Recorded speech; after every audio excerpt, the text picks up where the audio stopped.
यह घटना है यूएसए में एक मशहूर वेलेस्का शहर की, जो बहुत ही शांत शहरों में से एक है, जहाँ की जनसंख्या अभी करीबन 1500 से 2000 के बीच में होगी। वहाँ एक ऐसी घटना हुई थी जो वेलेस्का शहर की पहचान बन गई थी। आज लोग वेलेस्का शहर को उसी खौफनाक घटना के कारण जानते हैं। करीबन 100 साल पहले एक मोरा फैमिली वेलेस्का शहर पे रहते थे और वो काफ़ी अच्छे ख़ानदान से थे। कम्युनिटी उनकी इज्जत करती थी। मोरा फैमिली में जोशुआ, उसकी वाइफ सारा और उसके 4 बच्चे थे। हारमन जो कि 11 साल का था और उनमें सबसे बड़ा था। उससे छोटी थी मैरी कैथरीन जो करीबन 10 साल की थी और उनके 2 छोटे भाई थे, आर्थर और पॉल। 9 जून 1992 का वो रात नॉर्मल रात की तरह ही था, जैसे कि कल था आज है। जोसिया और उसकी फैमिली चर्च जाते हैं। चर्च में बच्चों का कुछ प्रोग्राम था, तो करीबन 9:30 बजे तक वो घर आ गए थे।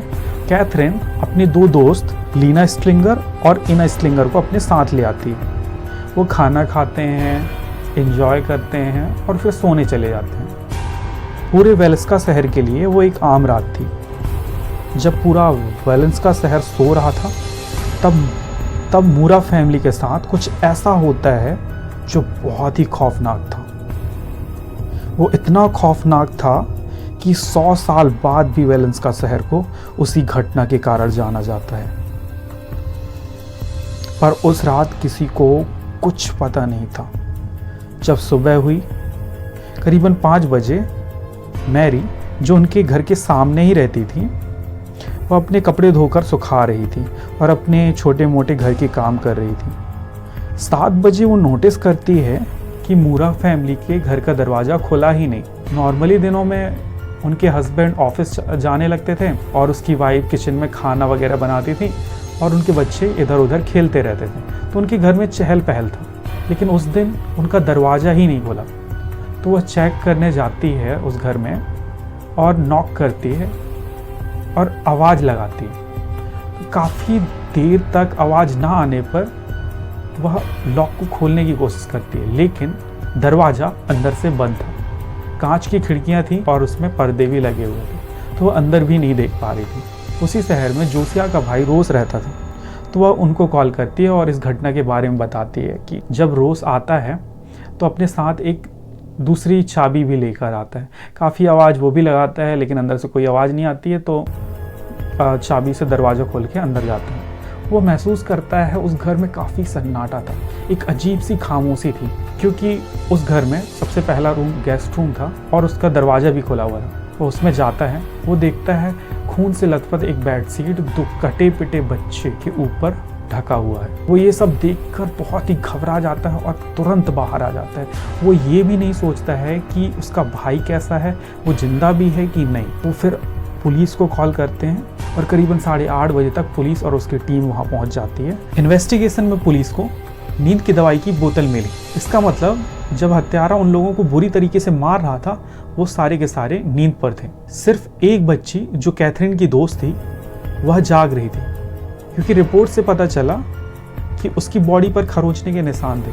मतलब जब उसे मारा जा रहा था तो वो अपने आप को बचाने की कोशिश कर रही होगी और उस टाइम पे एक घाव उसकी बॉडी पर पड़े होंगे। खूनी ने सबको बुरी तरीके से कुल्हाड़ी से मारने के बाद उनका सिर धड़ से अलग कर दिया और फिर वापस जोसिया के रूम पर गया और उसके सिर को इतनी बार कुल्हाड़ी से मारा कि उसका सिर कचुम्बर बन गया। उससे ज़्यादा घाव जोसिया की वाइफ पर पाए गए। पोस्टमार्टम रिपोर्ट के अनुसार उसके शरीर पे 20 से 30 कुल्हाड़ी के निशान थे। इन सब की हत्या के बाद खूनी अपनी कुल्हाड़ी को चारों तरफ घुमा रहा था, जिससे कि दीवार पर निशान बन गए कुल्हाड़ी के। एक पूरा का पूरा परिवार का खून हो जाता है और उनके पड़ोसियों को पता ही नहीं चलता है। इस घटना के बाद काफ़ी दिन तक इन्वेस्टिगेशन चालू रहा।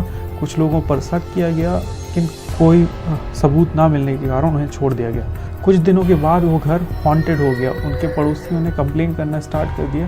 यहाँ से बच्चे की रोने की आवाज़ आती है, कभी कभी यहाँ की लाइट जलने बुझने लगती है और बहुत सारी भूतिया घटनाएं वहाँ होने लगी। लेकिन वहाँ की गवर्नमेंट ने उस घर में रुकने के लिए लोगों को पैसे देना स्टार्ट कर दिया। मतलब जो भी घोस्ट बस्टर थे, जो भी भूत को पकड़ने वाले थे, उनको वहाँ रुकने के लिए पैसे मिलने लगे और इससे ये घर बहुत ज़्यादा पॉपुलर हो गया। 2009 की बात है, एक विजिटर और उसके दो साथी वहाँ घूमने गए थे और अपनी सुरक्षा के लिए कुछ हथियार लेके गए थे।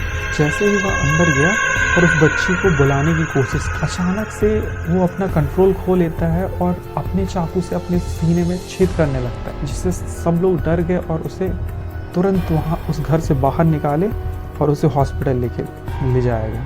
और जब उसे पूछा गया कि आप ऐसा क्यों कर रहे थे, तो वह कहने लगा कि मुझे याद ही नहीं कि मैंने क्या किया। जब भी वहाँ कोई जाता, लोगों के शरीर पर खरोंचने के निशान आते, जैसे उस बच्ची के साथ हुआ था। और इस तरीके से वो घर हॉन्टेड हो गए। अब आप बताइए, आपको वहाँ जाना है या नहीं?